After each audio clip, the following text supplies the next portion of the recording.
আসসালামু আলাইকুম, স্বাগতম ইমরাদুল রিয়াকশন চ্যানেলে। ইসলামিক হৃদয় ছোঁয়া গল্প পেতে সাবস্ক্রাইব করুন।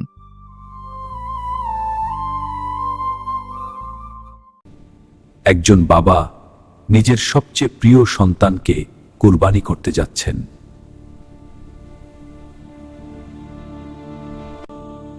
স্বপ্নে তিনি দেখলেন নিজের ছেলেকে কুরবানি করছেন।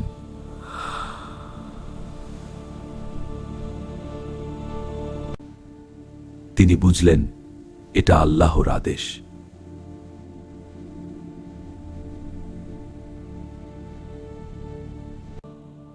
তারপর তিনি ছেলে ইসমাইল আকে সব বললেন।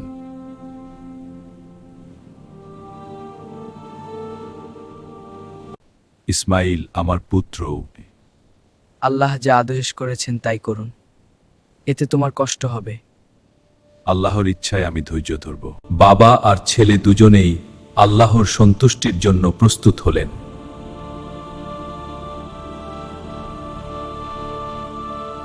শয়তান তাদের থামানোর চেষ্টা করল। আমি আল্লাহর নির্দেশ পালন করব, তুমি আমাকে বিভ্রান্ত করতে পারবে না। আল্লাহ। কিন্তু ইব্রাহিম আল্লাহর উপর ভরসা রাখলেন।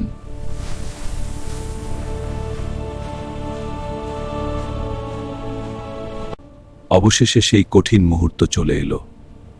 হ্যাঁ পিতামা, আমরা আল্লাহর ইচ্ছা কাতাস। চারদিকে নিস্তব্ধতা, আকাশ যেন থেমে গেছে।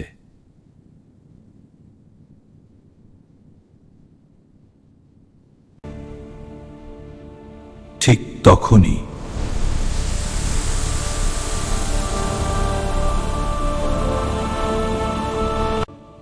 আকাশ থেকে একটি দুম্বা পাঠানো হলো।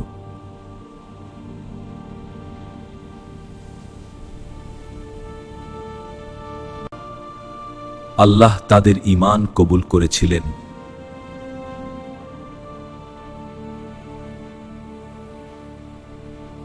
এই ঘটনা আজও মুসলিমদের ঈমান শক্ত করে।